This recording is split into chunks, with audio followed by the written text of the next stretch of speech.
আসসালামু আলাইকুম, সবাই কেমন আছেন? অনেক মজার একটি রেসিপি আজকে আপনাদের সাথে শেয়ার করব। এখানে দিয়ে দিলাম পেঁয়াজ আর দিয়ে দিচ্ছি রসুন কুচি। এখন আমি চুলাটা অন করেছি, এখানে তেল দিয়ে দিব।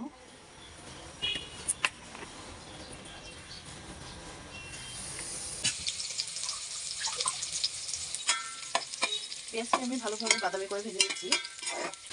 এখন আমি এখানে কেটে রাখা বেগুন এবং আলু দিয়ে দিচ্ছি।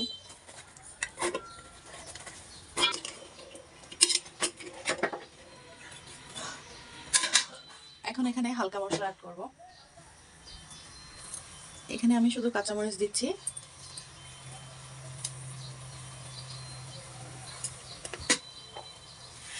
দিয়ে দিব স্বাদ মতো লবণ,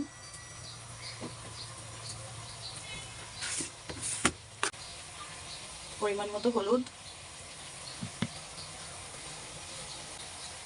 সামান্য একটু মশলা।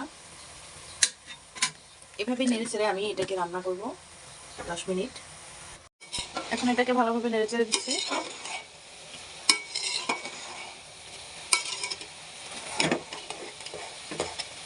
এটা সিদ্ধ হয়ে গিয়েছে, এই জন্য আমি ভালোভাবে এটাকে ডাল ঘুটনি দিয়ে ঘুটে নিচ্ছি।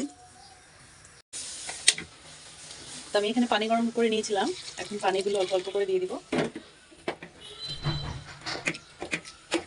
আর একটু ভালো করে ঘুটে নেব। এখন আস্তে আস্তে করে আমি পানিগুলো দিয়ে দিচ্ছি। আসলে রেসিপিটাই এরকম। এখানে এখন পানি সম্পূর্ণ দেওয়া হয়ে গিয়েছে, ভালো করে ঘুটে দিয়েছি। এখন এটা বলক আসার জন্য অপেক্ষা করব। তো এটা ছিল আলু আর বেগুন দিয়ে ঘাটি। এটা আমি এক ভাবির থেকে শিখেছি রান্নাটা। তো এটা বলক আসার জন্য আমরা ওয়েট করছি। এখানে একটি কড়াই বসিয়ে দিয়েছি আর এখানে আমি দিয়ে দিব সামান্য একটু জিরা। এটা একটু আমি হালকা করে ভেজে নেব।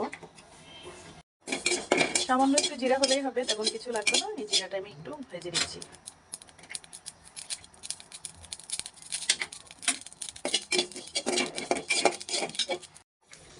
অনেক সুন্দর করে এটা রান্না হয়ে গিয়েছে। এখন আমি এখানে ভেজে রাখা জিরা গুঁড়ো করে দিয়ে দিচ্ছি।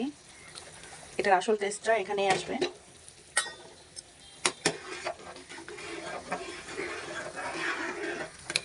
আসলে এক এক দেশের রান্না এক এক রকম, মাঝে মধ্যে এই রান্নাগুলো ট্রাই করতে ভালোই লাগে।